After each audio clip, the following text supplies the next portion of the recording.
യല്ല ഞാനൻ ദുഃഖമൊഴിഞ്ഞവാണോമല്ലാലേ അച്ഛനെക്കാളും അകലയാണോ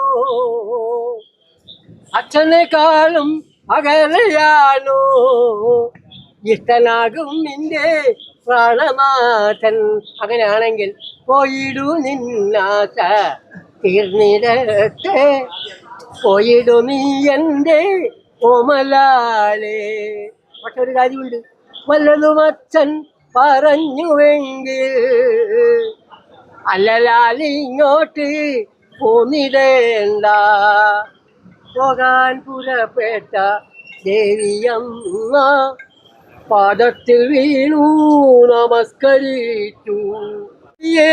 കണ്ടുള്ള ഭക്തരെല്ലാം ആദരവോടെ നമസ്കരിച്ചു. ഞാൻ ഈ ബുക്ക് എഴുതിയവനാണ്. അതാ ഇത്ര മനസ്സിന്റെ അടുത്ത് പറഞ്ഞ പോലെ തോന്നുന്നു. അല്ലാതെ